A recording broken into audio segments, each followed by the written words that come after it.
Cuma rupa-rupanya orang timur mau nolak kagak enak. Tetap aja ngasih tapi ngedumel kan gitu ya. Kagak enak kehidupan.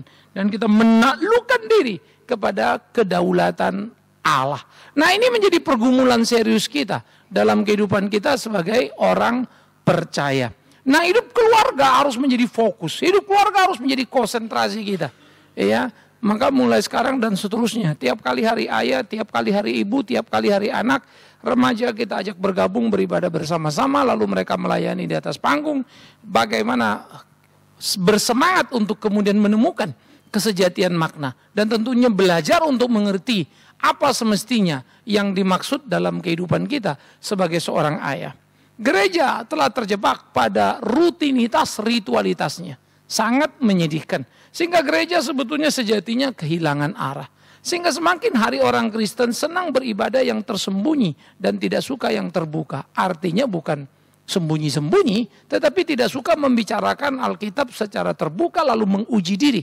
Kita selalu penuh dengan selubung. Padahal kita mesti sadar, hidup adalah sebuah penelanjangan oleh kuasa kebenaran, di mana kemudian kita menemukan keutuhan diri. Dan itu akan membawa kita pada kebenaran yang sepenuhnya, untuk boleh mengakses seluruh kehidupan dan menuju ke masa depan yang berkekuatan. Nah, pada waktu kita melihat bagian ini, saudara, kita mengingat kisah peristiwa penyaliban. Maka dikatakan adalah seorang yang bernama Simon dari Kirene. Ya, kisah ini menjadi satu kisah klasik yang kita ingat. Simon dari Kirene mempunyai dua anak, Alexander dan Rufus. Simon dari Kirene, dia datang dari Kirene untuk merayakan. Pada waktu itu adalah hari raya Pesa atau Paskah. Sehingga pada waktu persiapan Pesa menuju ke persiapan Pesa atau Paskah itu, Simon ada di situ dan melihat satu peristiwa di mana Kristus digiring dan memikul salibnya.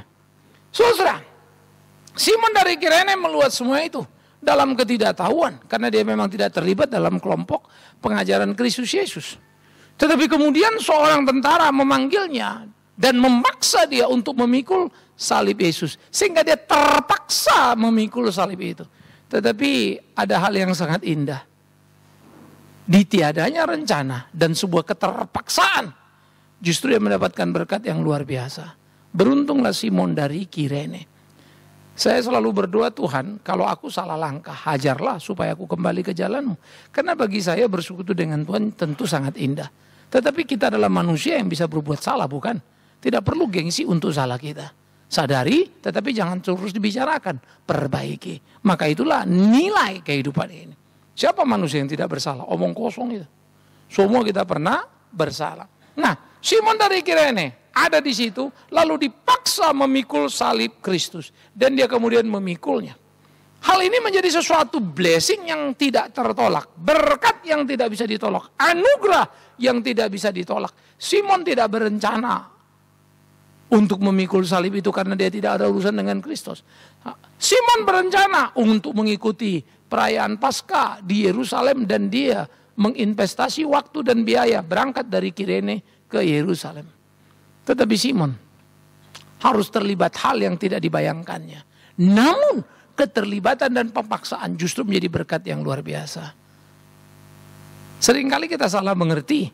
Kesulitan, kepahitan dalam hidup kita anggap sebagai aib yang berat.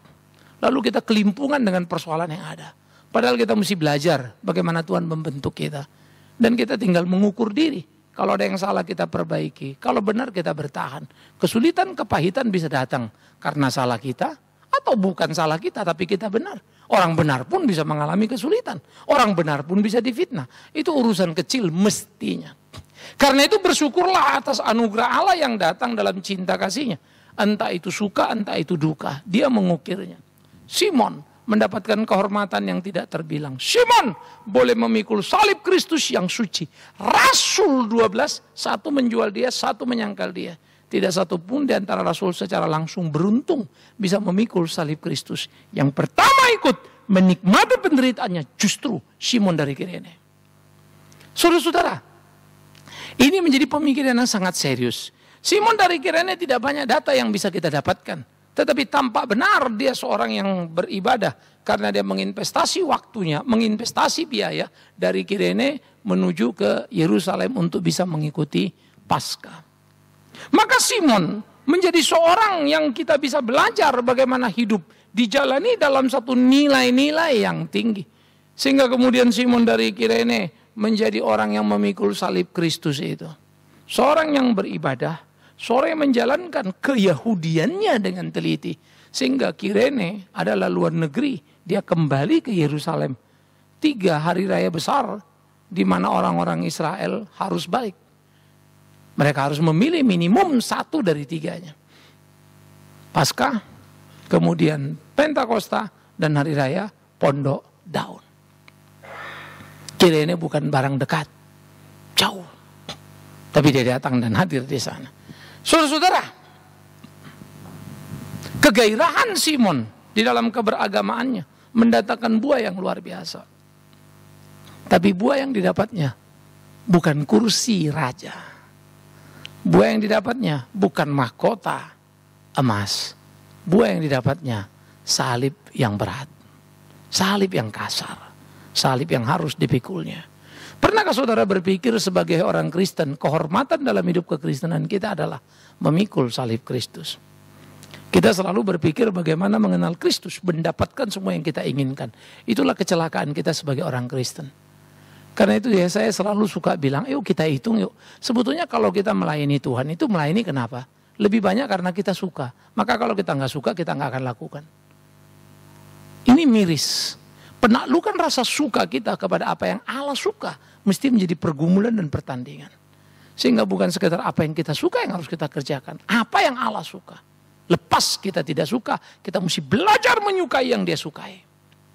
Sehingga memang hidup menjadi pengikisan terus menerus. Hidup menjadi sebuah proses penggodokan oleh kehendak Allah. Supaya hidup kita menjadi hidup yang berkenan kepadanya. Nah, Simon mengalami satu proses yang sangat menarik. Di dalam pengenalan akan Allah dan kerinduan, dia diberi kehormatan. Tapi ingat, memikul salib itu.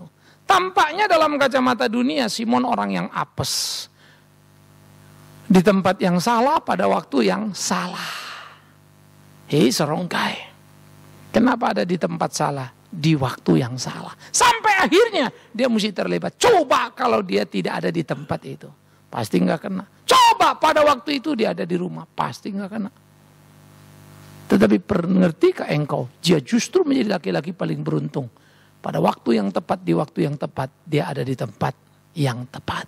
Dan dia boleh memikul salib Kristus. Itu kecintaan dalam keimanan. Dan engkau akan mengalami keindahan dalam pergumulan. Bukan kisah cerita yang kita susun. Saya kira kalau tiap saudara diminta bersaksi pasti bisa, bukan? Oh puji Tuhan, Tuhan baik begini. Apapun bisa, karena automatically kita bisa ngerti lah. Namanya kita orang gede. Kita bisa merekonstruksi seluruh kisah dan cerita. Tapi kalau membatin sebetulnya apa iya begitu? Belum tentu. Cerita kita itu seperti itulah pergumulan batin kita. Belum tentu. Karena itu kejujuran di dalam memahami kebenaran, nah itu yang menjadi paling penting. Karena menemukan kebahagiaan itu kokoh dan kuat luar biasa. Nah itu akan menjadi milik diri. Kekayaan yang tidak ada bisa orang ambil dari kita. Nah saudara-saudara, Simon punya itu. Simon punya kisah yang tidak disettingnya. Tapi Simon tidak pernah menduga bahwa dia akan menjadi orang yang paling beruntung menerima anugerah Allah. Memikul salib Kristus. Ingat, 12 rasul bersama-sama kurang lebih 3,5 tahun. Satu menjualnya, satu menyangkalnya. Yang 10 tercerai berai entah kemana. Simon ada di sana, bukan rasul. Simon ada di sana, bukan by plan. Yang plan itu adalah murid-murid. Diajak sama-sama ke Taman Getsemani. Yudas membelok, memberitahu pada imam. Dari Getsemani, Yesus dibawa ke rumah Imam Kayafas. Dari situ besoknya dibawa ke Herodes. Ke Pilatus. Dari Pilatus Herodes. Herodes balik lagi Pilatus lalu disalib. Ingat, di detik itu murid melihat dari jauh-jauh. Petrus kebingungan antara maju dan mundur. Ia bahkan menyangkal. Tapi lagi-lagi, Simon tidak terlibat dalam emosi suasana pada waktu itu. Murid-murid terlibat.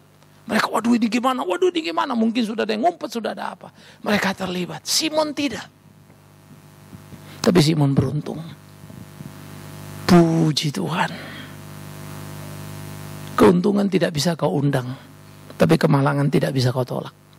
Karena hidup adalah anugerah Allah yang luar biasa. Maka hidup benar itu menjadi panggilan kita, dan bagaimana kita menjalaninya. Simon dari Kirene akhirnya tercatat menjadi orang yang ikut memikul salib Kristus. Dia mendapat kehormatan yang tidak terbilang, dia mendapat kehormatan yang luar biasa. Dia mendapatkan sesuatu yang menjadi kerinduan setiap orang percaya. Simon memikul salib Yesus. Impact apa? Saudara-saudara, tidak terlalu banyak data, sekelebat tetapi sudah memberikan kita satu fakta yang sangat mencengangkan. Satu fakta yang sangat mengagumkan. Fakta apa? Menarik saudaraku yang kekasih, bahwa kemudian hari di dalam pelayanan Paulus, bagaimana sang rasul yang adalah pembunuh murid-murid Yesus itu bertobat dan menemukan kebenaran. Maka ia menuliskan suratnya dan menitipkan salamnya kepada Rufus. Rufus siapa? Anak Simon dari Kirene. Menarik ya. Saudara-saudara, Rufus adalah anak dari Simon? Yes. Dan Markus mencatat, Simon ayah Alexander dan Rufus. Sekelebat, tetapi sudah cukup memberikan makna yang mendalam. Simon dicatat memikul salib Kristus oleh Markus, dan Paulus dicatat memberikan salam kepada Rufus. Siapa? Orang pilihan dalam Tuhan. Istilah ini menjadi sangat menarik. Paulus tidak pernah menitipkan salam kepada siapapun orang tidak bermakna, karena Paulus bukan orang yang suka basa-basi. Salam ya, enggak ada. Tapi Paulus ketika memberikan salam selalu memberikan definisi yang sangat clear. Salamku kepada Rufus, orang pilihan dalam Tuhan. Ini menjadi menarik, saudara.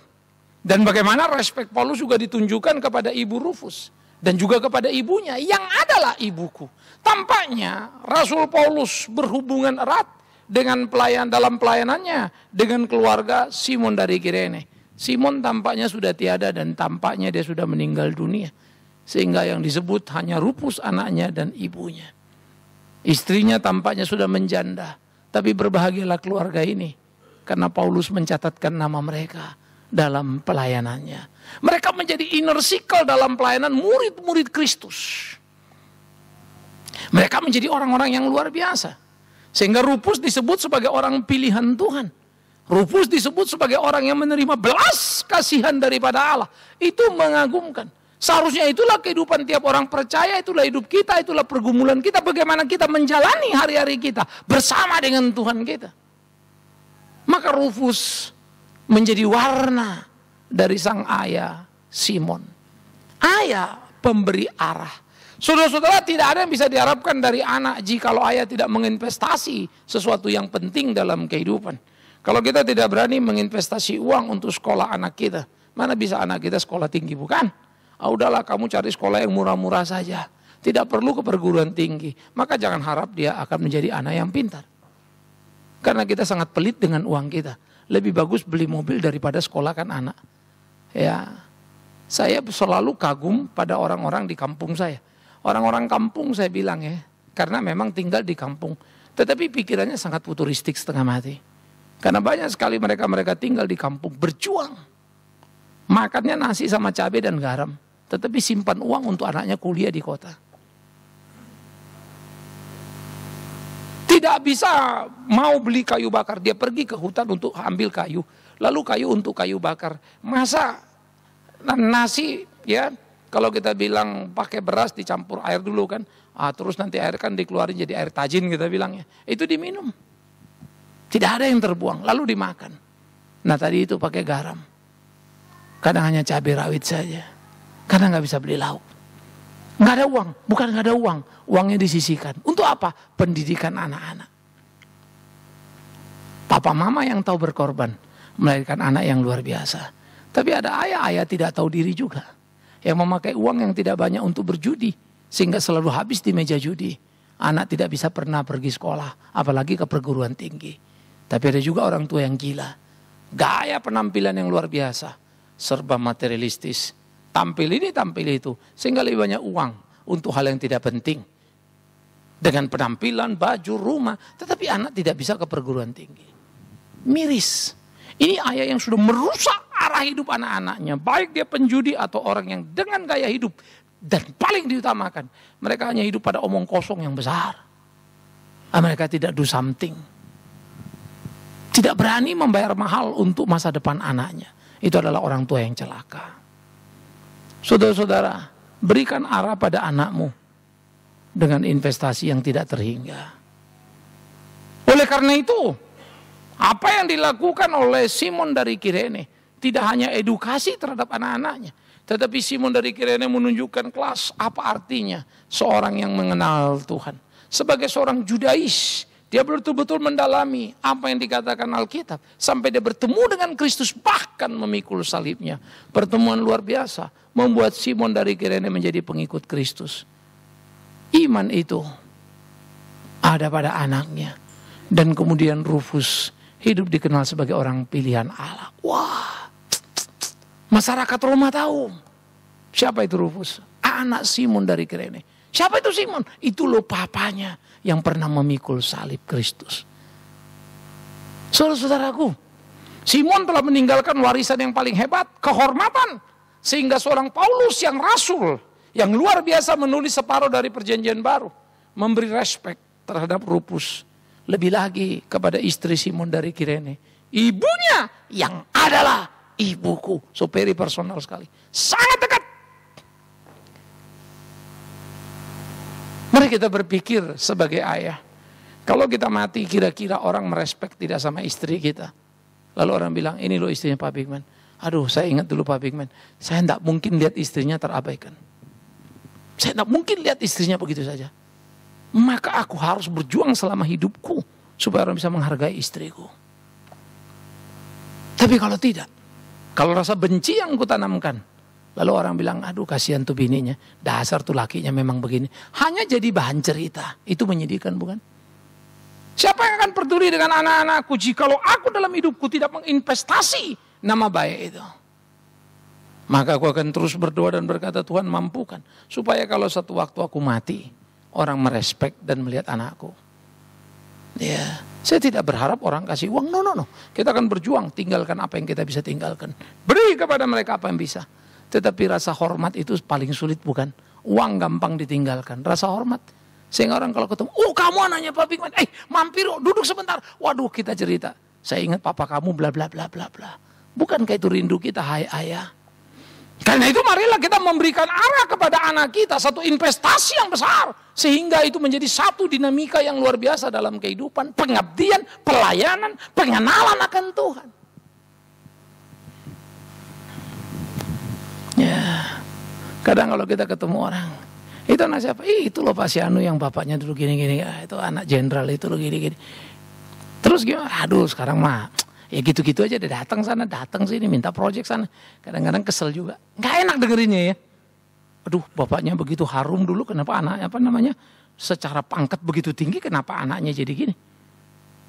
Males gua, apalagi bapaknya dulu juga nembak aja kerjanya. Alah, bisnis kagak mau bayar. Waduh, ya nggak enak bener. Ini anak juga. Cuma rupa-rupanya orang timur mau nolak kagak enak. Tetap aja ngasih tapi ngedumel kan gitu ya. Kagak enak aja dia minta-minta. Tetapi kemudian hilang hormat. Karena ternyata di dalam posisi yang dimiliki ayahnya di waktu lampau, ia tidak meninggalkan jejak hormat. Sehingga orang memandang sebelah mata. Pasti saudara akan menemukan banyak orang seperti itu, bukan? Miris. Ya. Karena itulah saudara-saudaraku, menjadi penting bagi kita sebagai orang Kristen. Supaya tidak hanya kita pergi ke gereja, lalu pulang ke gereja, lalu kita pelayanan di gereja. Nanti dulu, semua orang beragama pun melakukan hal yang sama. Tapi bagaimana kualitas kehidupan kita menjadi satu model. Ini menjadi satu pergumulan yang serius. Tetapi tidak ada model bagus harganya murah, selalu harganya mahal. Investasinya besar. Ya waktu, ya tenaga, ya uang. Ya kredibilitas kita, bukan? Investasi yang mahal. Tetapi ingat, tidak ada investasi yang mahal yang bermutu sia-sia. Selalu dia memberikan hasil yang luar biasa. Siapa yang menikmati hasil itu? Generasi berikutnya. Ayah pemberi arah. Karena ayah bagaikan kompas yang dilihat oleh anaknya kemana mesti pergi. Utara, selatan, barat, timur. Ke sana dia melangkah. Begitulah ayah meninggalkan ajaran-ajaran dan nilai-nilai yang tinggi. Dan Rufus menjadi seorang yang sangat kagum kepada sang ayah dalam kisah perjalanan salib itu. Dan Rufus sama seperti ayahnya menerima belas kasihan Tuhan dan hidup di dalamnya. Puji Tuhan. Saudara-saudaraku, betapa luar biasanya. Ingat, Rufus tidak tercatat menjadi orang penting dalam gereja. Artinya, oh dia bikin ini, bikin itu. Alkitab cuma catat dia memikul salib, habis itu close. Tidak dicatat dia bahwa dia pengurus gereja, apalagi dia kemudian jadi pendeta. No! Tetapi apa yang dikerjakan dalam ketulusan menjadi jejak-jejak yang tampak nyata dan tidak terbantah. Sehingga dia membawa pulang iman percaya kepada Kristus ke dalam rumah. Dan Rufus anaknya percaya pada Allah. Istrinya menjadi ibu dari Paulus. Ibunya yang juga adalah ibuku. Wah, respek yang tinggi. Saudara-saudara, kita percaya di Roma mereka pasti menjadi orang-orang yang dianggap orang beriman yang akan didengarkan kalimatnya. Tetapi yang saya ingin katakan, Alkitab tidak mencatat mereka dalam struktur yang tinggi. Entah pengurus gereja atau apa, enggak tercatat. Tetapi kualitas apa yang mereka lakukan hebat. Dan itulah Simon dari Kirene. Muncul sekali, namanya hilang. Tapi muncul kembali, jejaknya terang. Perhatikan, muncul satu kali, memikul salib, namanya hilang. Muncul kemudian, terang benderang. Ini loh Rufus, anak dari Simon yang dari Kirene. Dan Markus mencatat, Simon dari Kirene, ayah Alexander dan Rufus. Kedua anak mendapat kehormatan. Kedua anak tersanjung. Tidakkah kita rindu itu? Marilah kita menjadi ayah yang memberikan arah. Marilah kita menjadi ayah yang memberikan kebanggaan pada anak kita. Sehingga ada bahasa, di kubur sana pun kita tenang. Buatlah anak kita datang ke kuburan, mencucurkan air mata, karena mengingat ayah yang sangat dikaguminya. Buatlah anak kita memandang foto, lalu bernostalgia, papa ini dan papa itu. Jangan sampai bukan, dan sebaliknya. Bukankah itu menyenangkan, saudaraku? Karena itu tiap anak juga mesti belajar untuk melihat dan bisa menilai kekagumanmu pada ayahmu. Bukan karena ayahmu memberikan kamu kendaraan cukup, motor, mobil. Omong kosong. Seluruh ayah yang punya uang pun bisa lakukan hal yang sama. Ya, ayah itu yang baik bukan sekedar apa yang kita minta lalu dia berikan. No! Tetapi dia memberikan arah. Yang kadangkala anak-anak tidak suka.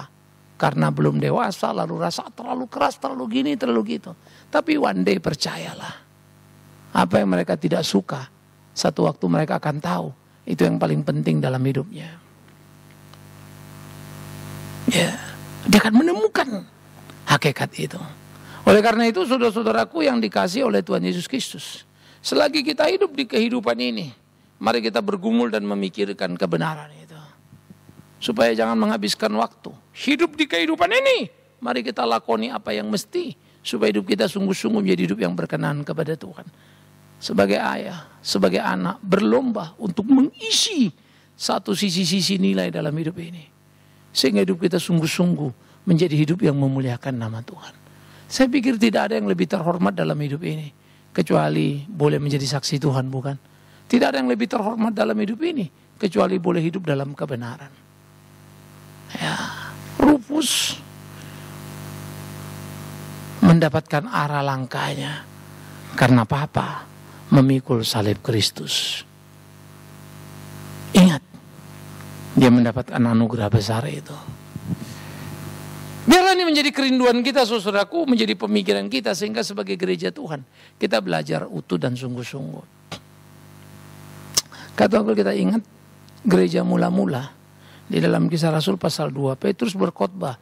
Lalu sesudah dia khotbah di Seramba Salomo, 3.000 orang bertobat memberi diri dibaptis. Bisa dimengerti karena Kristen pada waktu itu baru starting point. Baru awal start. Jadi belum banyak yang Kristen, masih rasul dan lingkungan kecil. Lalu 3.000 orang punya daya tarik hebat. Ya, tentu Tuhan tidak sedang minta kita supaya kita menjadi 3.000 orang baru lagi datang dan bertobat. No, karena menjadi pertanyaan sekarang, the quality sebagai identity. Apakah kualitas sudah menjadi tanda pengenal kita dalam hidup Kristen kita? Karena mereka dikatakan bertekun dalam pengajaran, bertekun dalam persekutuan, bertekun dalam berbagi. Itu luar biasa loh. Saya suka sekali kisah Rasul. Karena semua dilakukan dalam ketekunan yang sungguh. Terus menerus tiada henti. Tiada lelahnya mereka belajar. Tiada lelahnya mereka saling mengasihi, memelihara relasi. Tiada lelahnya mereka boleh belajar untuk saling melengkapi dan memberi. Wow, hebat setengah mati. Karena saya pikir ya, tidak ada hidup yang lebih puas, bukan? Kalau misalnya dalam keluarga suami, istri, anak akur, wah, tidak ada yang lebih puas dari itu. Saya nggak tahu lagi kalau saudara bilang, oh Pak lebih puas kalau punya mobil, punya gini. Maka saya dengan berani akan berkata, engkau ayah yang paling malang. Yang paling puas dalam hidup ini ya betul. Kalau istri kita duduk lalu ngobrol, kita nyambung. Sama-sama jalan, anak-anak bisa menikmati kebersamaan dan saling melengkapi. Nggak ada yang lebih indah dari itu, saudara. Ya, maka anak-anak kalau mau membahagiakan orang tua pun, jangan bodoh lalu berpikir, nanti aku akan pikir nanti beli kalau sudah besar, beli rumah buat papa, beli rumah buat mama, beli mobil, omong kosong. Ya, hanya orang tua matre yang gila itu ya. Orang tua benar tidak. Kehormatan bagi orang tua, hidupmu yang benar. Maka papa mama akan bangga. Waduh, anakku bikin harum namaku. Thanks. Kehormatan kau berikan pada orang tuamu. Itulah kehormatan. Itulah kesejatian. Karena itu saudara-saudaraku yang dikasih Tuhan Yesus Kristus, camkan, pikirkan. Sebaliknya.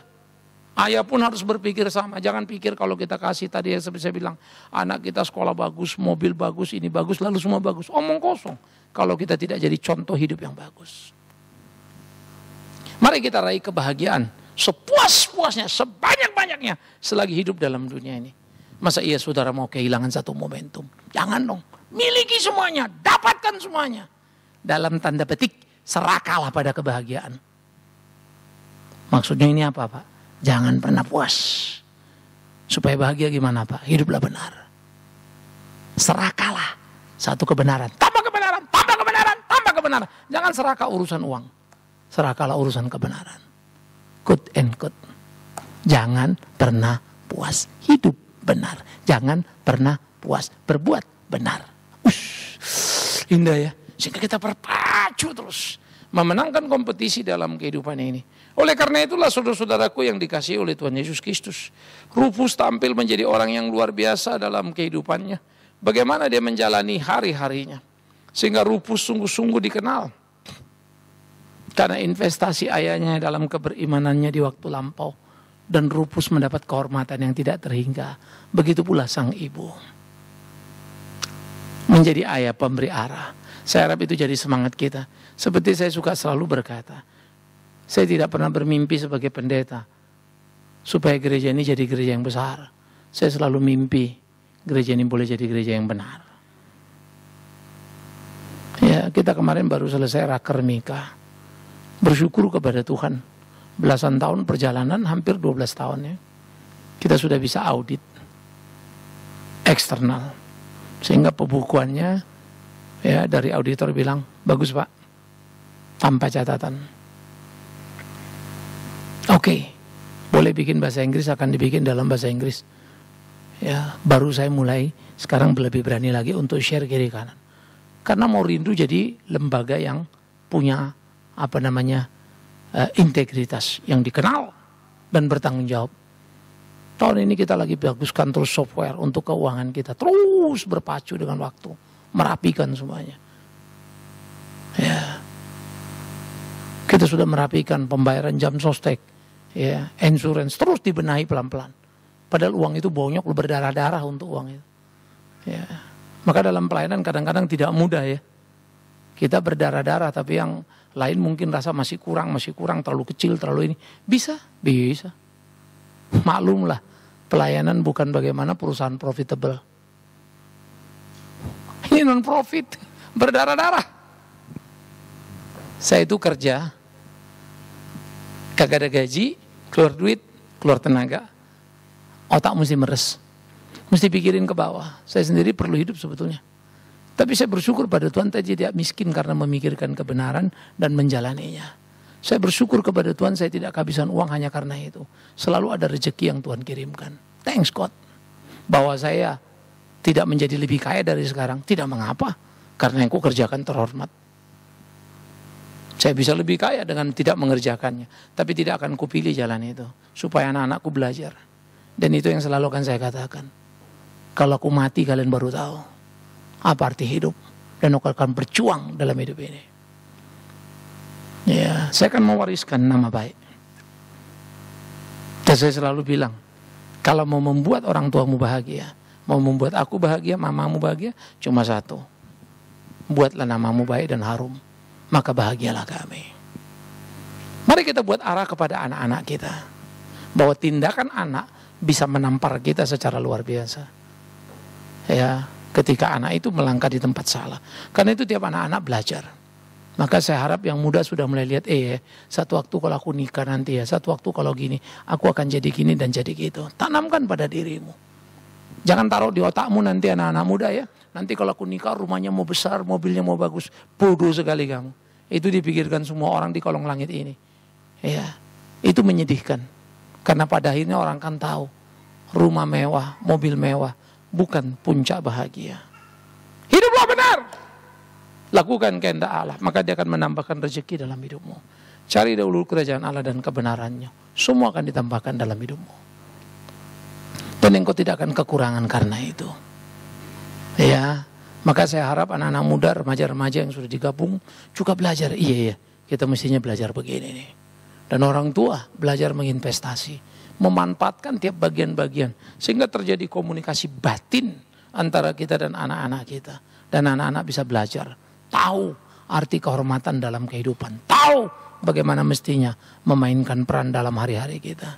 Biarlah Tuhan menolong kita, biarlah Tuhan memberkati kita, sehingga hidup kita sungguh-sungguh hidup yang berkenan kepada Tuhan. Biarlah Tuhan menolong kita, biarlah Tuhan memberkati kita, sehingga sungguh-sungguh ada satu arah dalam hari-hari hidup kita. Saudara-saudara,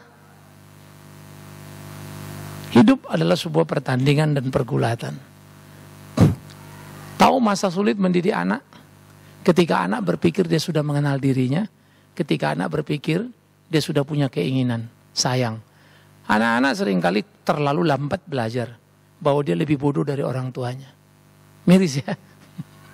Selalu anak rasa lebih pintar dan lebih pengalaman, lebih hebat. Tapi kalau mau diingat, mundur lagi ke belakang, kita juga sama ya. Saya pikir-pikir kalau dulu mama saya bodoh-bodohin terus, hari ini saya nangis-nangis deh kalau ingat itu. Bapak saya lawan bodoh bener ya. Tolol sebetulnya saya pikir-pikir. Tapi itulah kemudahan seringkali jadi malapetaka yang mengerikan. Dan tidak ada yang bisa menolong anak itu menemukan kebenaran. Ya, kecuali kita tadi menginvestasi kebenaran dengan penuh dan utuh. Maka biarlah kiranya anak dan orang tua belajar berlomba menjadi keluarga yang saling melengkapi dan mengisi. Biarlah kiranya ayah ibu ya berlomba untuk bisa memberikan warisan penting pada anak-anak. Ya, sehingga anak-anak ngeliat ke atas selalu bilang ada role model. Bagaimana hidup bersama. Anak-anak ngeliat ke atas selalu melihat ada role model. Bagaimana hidup benar. Anak-anak ngeliat ke atas selalu melihat ada role model.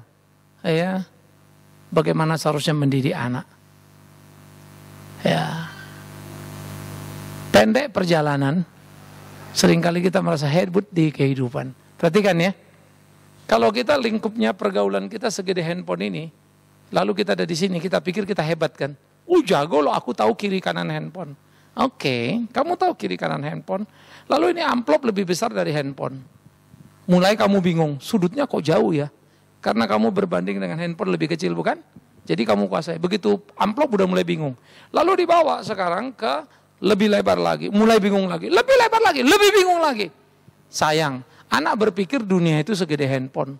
Padahal dunia itu segede ruangan ini berkali-kali. Maka dia pikir dia sudah tahu semua sudut-sudutnya. Padahal terlalu banyak yang dia belum lihat dalam hidupnya. Maka waktu dia tambah umur, tambah kaget. Dia pikir waktu mau menikah itu gampang pernikahan. Waktu dia nikah teriak-teriak kesakitan. Ya, sudah itu dia pikir gampang punya anak. Karena semua orang nikah pengen punya anak ya. Udah punya anak meratap dan berdarah-darah lah kita ya. Anak yang bikin ketawa umur 2-3 tahun. Anak yang sama bikin kita nangis waktu umur 17 tahun. Ya, rasanya kita investasi 17 tahun cuma untuk ngelawan kita ya. Gila, ini anak udah begini. Tapi dia kawin kita senyum lagi dikit. Habis kawinnya kurang ajar lagi, pusing lagi kepala ya. Aduh ini anak kapan bikin bahagia. Lalu kita lihat bercermin. Ya elah, ternyata aku sedang mengulang perjalananku. Beda pemain aja ya. Dulu kita anak, sekarang namanya bapak. Apes deh loh. Ya iya. Dulu saya juga gagal. Dulu saya juga gini. Bikin nangis mama. Bikin begini dan bikin begitu. Akhirnya kemudian baru belajar lagi. Oh iya. Waduh ini mesti dikurangi nih kesalahan yang kemarin. Kurangi lagi.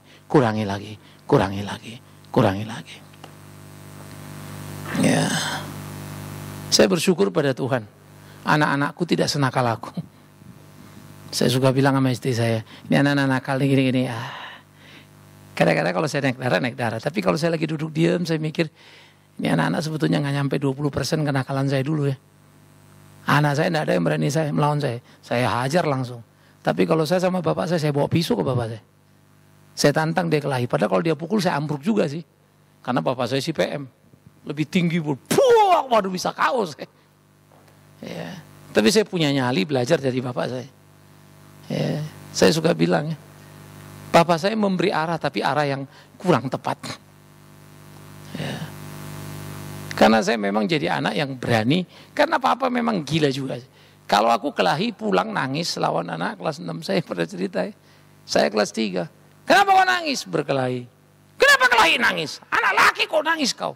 Lawanku kelas 6 badannya besar. Balik kau hajar pakai batu. Saya balik lagi, ditantang lagi mana? Main, saya bilang kan biasa gitu kan. Dia dorong saya ambil batu, saya hajar kepalanya. Pus, darahnya tumpah.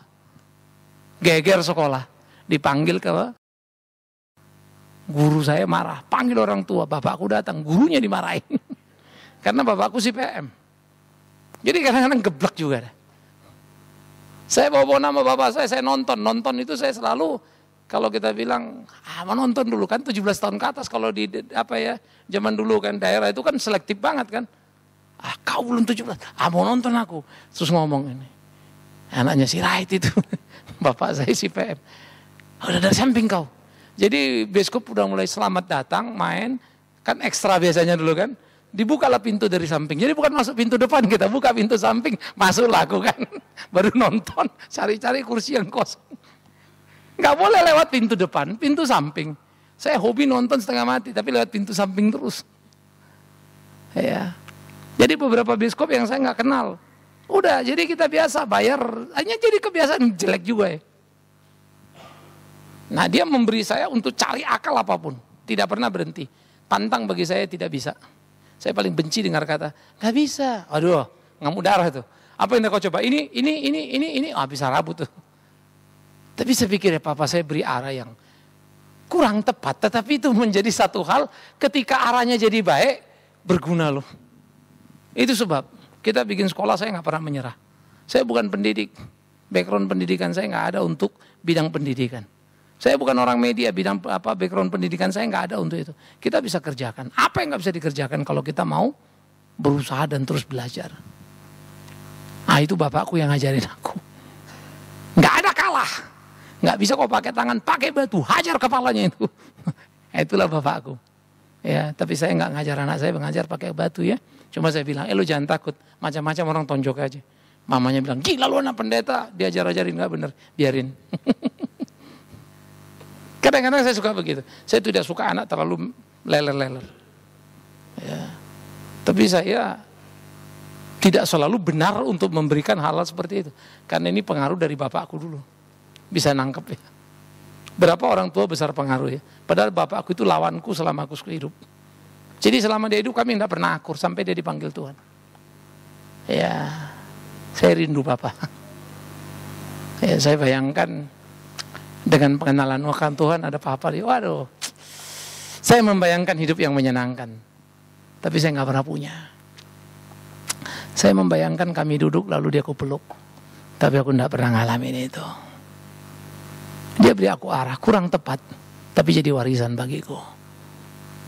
Dan aku ingin menambah arah itu, supaya jangan salah apa yang kutanamkan pada anak-anakku, supaya aku punya waktu dan akur dalam hidup. Tuhan menolong kita, Tuhan memimpin kita, biar kita menemukan kenikmatan hidup. Dan jangan lupa ya, bahagia itu tidak jauh di luar negeri sana, di dalam rumah kita, di kumpulan kita. Makan itu yang enak bukan di restoran mana, tapi kalau duduk bareng, suasana bahagia, itu makan paling enak itu. Makan yang paling gak enak kalau udah ke restoran, yang satu mau A, yang satu mau B, pakai ribut dulu lagi. Udah geger deh kita. Kadang-kadang makan enak pun jadi gak enak ya, karena ribut ini, ribut itu. Nah yuk kita belajar sama-sama, semua ambil bagian, menikmati. Dan akhirnya betul-betul kita mendapatkan arah yang tepat dalam hidup kita. Apresiasi ayah, dan biar ayah juga menemukan jati dirinya. Tapi semua anggota keluarga bisa mengapresiasinya. Apa yang kurang pada ayah? Ya biar kita mengingatkannya. Apa yang lebih dilakukannya, berikan apresiasi padanya. Supaya jangan sampai ada waktu kau menyesal. Kenapa ya? Dulu waktu papa masih ada, kita ribut melulu, kagak pernah akur. Sekarang dia sudah tiada, tinggal kenangan, mau balik pun susah. Biar Tuhan menolong kita, Tuhan memimpin kita, memahami kebenaran hidup yang sesungguhnya. Amin. Kita berdoa. Sebagai ayah, mari kita belajar mengingat investasi dan arah hidup yang kita punya. Sebagai anak, kita belajar sejauh mana kita menghargainya dan memakai waktu yang ada supaya jangan penyesalan tiba. Sebagai istri, sejauh mana kita mendukung suami kita, ayah dari anak-anak kita.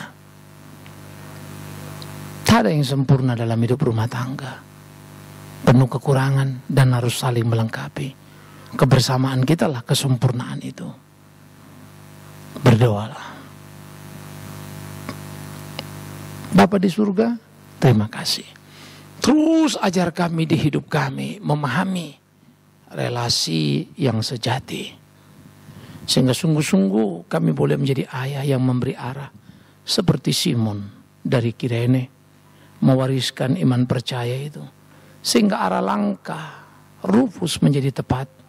Menjadi orang pilihan. Menjadi orang berguna. Orang beriman yang memuliakan Tuhan. Terima kasih untuk Ibu Rufus, istri dari Simon Kirene, yang diapresiasi, dihargai oleh tiap orang beriman sebagai ibu yang menyenangkan. Entah karena perhatiannya, entah karena keimanannya, atau apapun yang ada padanya.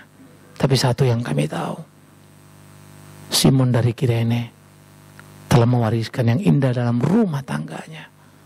Alexander, Rufus, iman itu nyata, arah itu sudah tepat. Tolong kami di sisa hidup kami yang masih ada sebagai ayah, boleh berlomba untuk memberi arah yang tepat itu. Terpujilah Engkau, Tuhan kami. Dalam nama Yesus Kristus kami berdoa. Amin. Kita bangkit berdiri, saudaraku yang kekasih. Kita akan bersama-sama mengikrarkan pengakuan iman rasuli.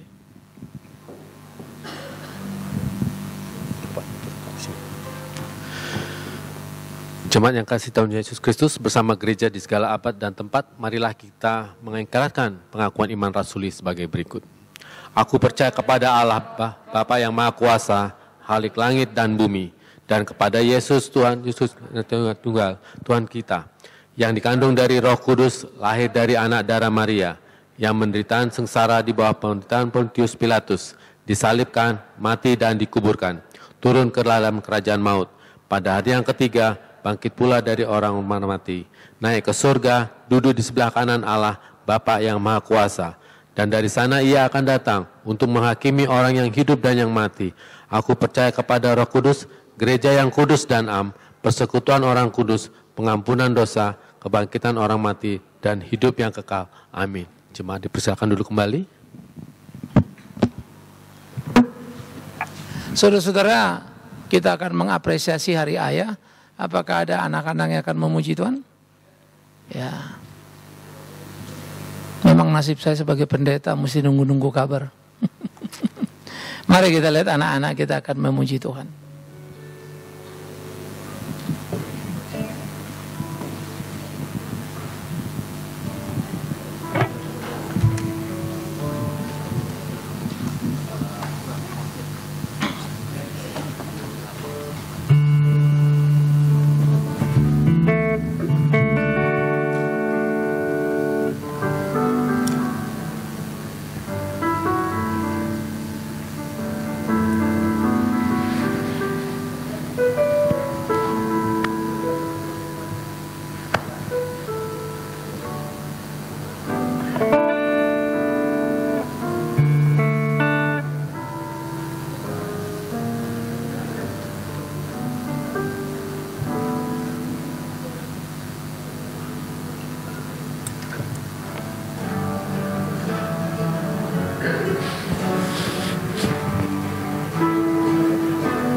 Oke, anak-anak minggir ke samping. Udah, masih ada nyanyi? Oke, nanti CD-nya saudara bisa dapat di luar. Ya, silakan ayah-ayah untuk maju ke depan. Jadi anak-anak dari sebelah situ masih nyanyikan lagu yang sama ya. Sekali lagi ya. Mic-nya kasih tadi sayang.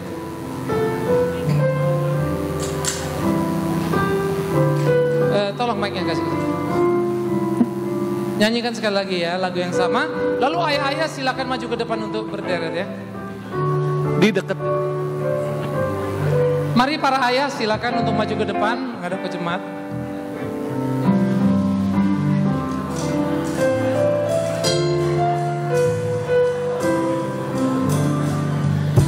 Ayah dengarlah bertangan sejuta sayangku untuknya.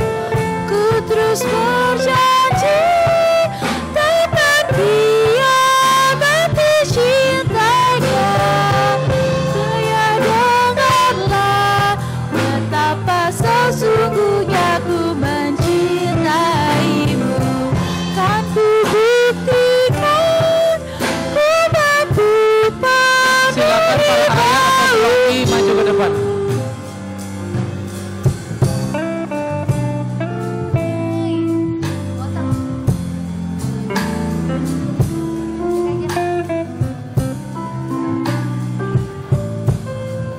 Para ayah atau suami maju ke depan. Silakan. Hanya musik saja.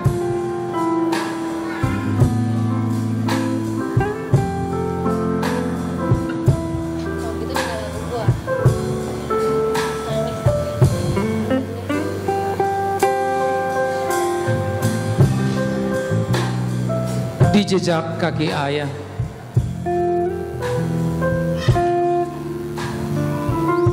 Ada bermangkai nada.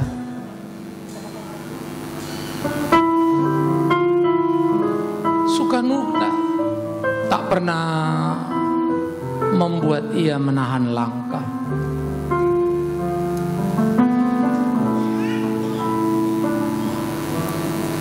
Keringat datang silih berganti, seperti tak kunjung usai, demi merajut hari-hari hidup dalam rumah.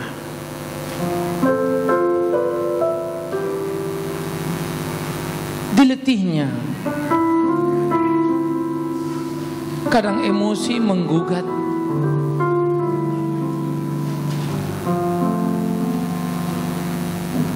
tanpa diinginkan. Amarah meluap.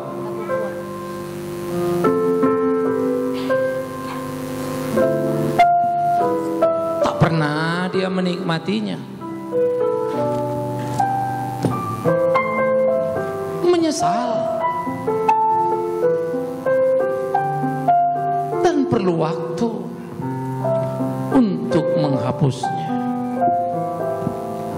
Hari-hari dilalui tak sederhana, tapi dia tidak pernah berhenti. Emban tanggung jawab diukirnya. Karya demi karya tak terbantah. Kalau saja aku mengintipnya, kulihat jejak itu nyata. Kadangkala di lubuk keanakanku, aku merasa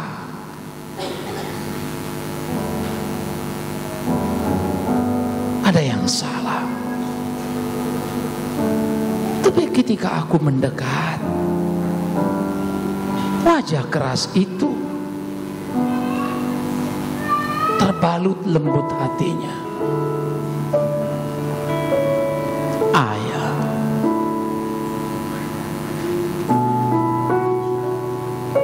tak mudah untuk mengerti sepenuhnya,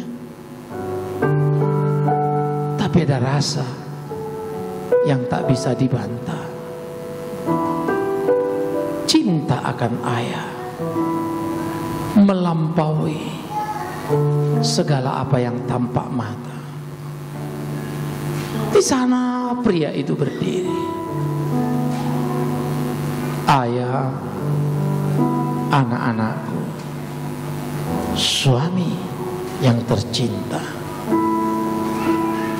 Entah berapa kali kami berdebat tentang bagaimana menjalani hidup. Kadang kami berjarak, tapi sadar selalu tiba untuk merajut kembali tali temali cinta. Tahunan ku jalani langkah, sepertinya tak pernah cukup belajar untuk mengerti dia. Tapi cinta membuka mata, karena cinta menuntut luka.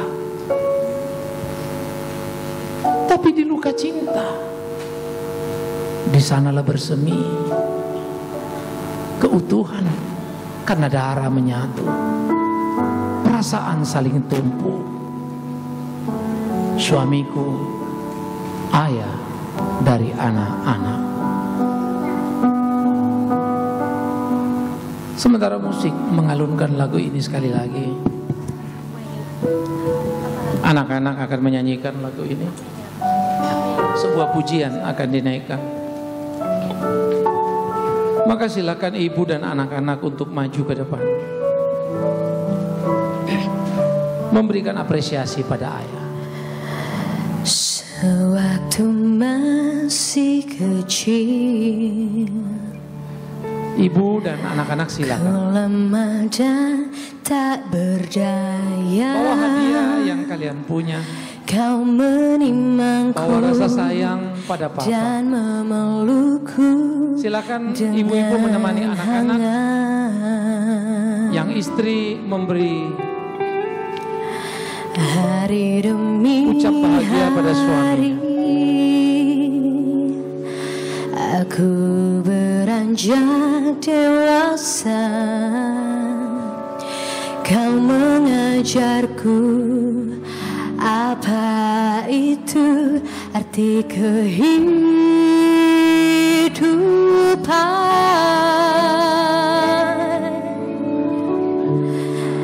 Di dalam doamu ayah,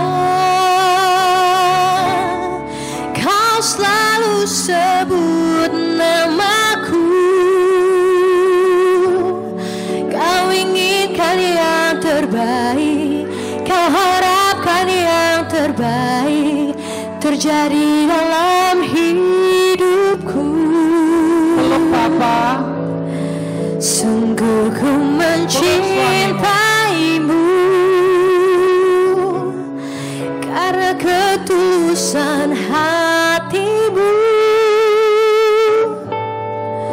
Ku bersyukur Ucapkan kata-kata kau ada dalam yang boleh membuat dia bahagia. hidupku, ayah.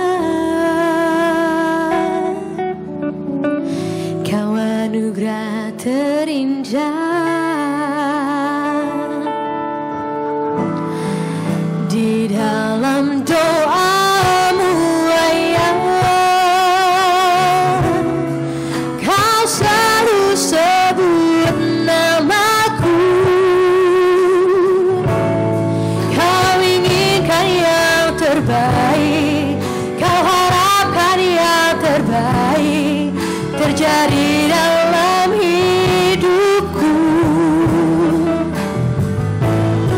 Sungguh ku mencintaimu karena ketulusan hatimu. Ku bersyukur kau ada dalam hidupku, ayah. Kau anugerah terindah.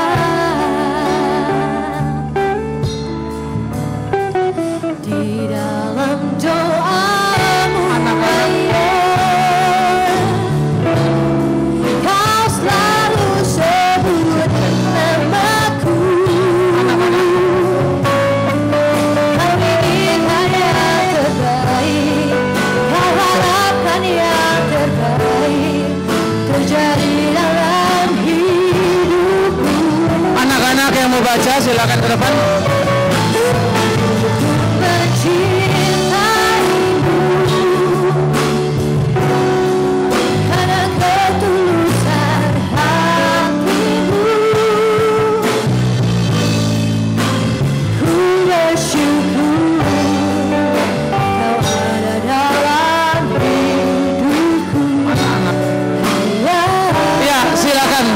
kembali.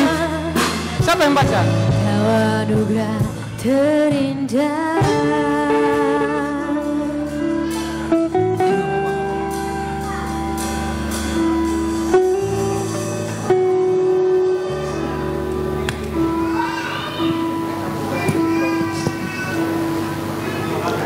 Saudara-saudara, saya harap tiap kali ada momen hari ayah, hari ibu, hari anak, saya harap momen itu betul-betul kita manfaatkan, menumbuh kembangkan rasa kekeluargaan, menumbuh kembangkan cinta di kehidupan kita.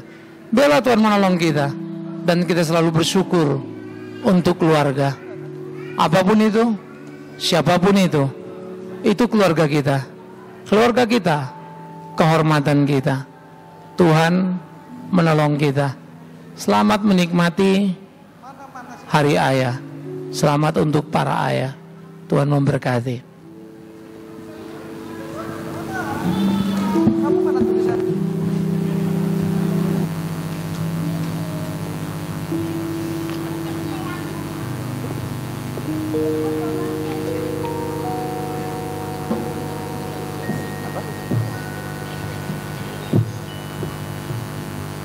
Kita akan memberikan persembahan kita. Berikanlah yang terbaik dan akan diedarkan di dalam 2 kantong, kantong hitam untuk operasional gereja dan kantong merah untuk PAMA. Ayat pengantar persembahan terambil dari Mazmur 96 ayat 8. Berilah kepada Tuhan kemuliaan namanya, bawalah persembahan dan masuklah ke pelatarannya. Amin. Betapa kita tidak bersyukur bertanah air dan karya yang subur. Pada semua itu adalah berkat dari tangan Tuhan.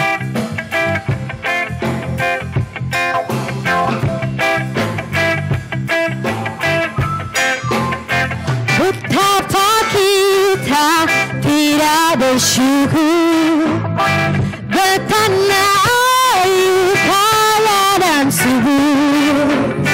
Lautnya luas, gunungnya megah, menghijau padang bukit dan lembah. Itu semua berkat karunia Allah yang agung maha kuasa. Itu semua berkat karunia Allah yang agung maha. Alangkah indah bagi mereka, alangkah indah bagi mereka, bermandi cahaya surya dan cerah, ditingkat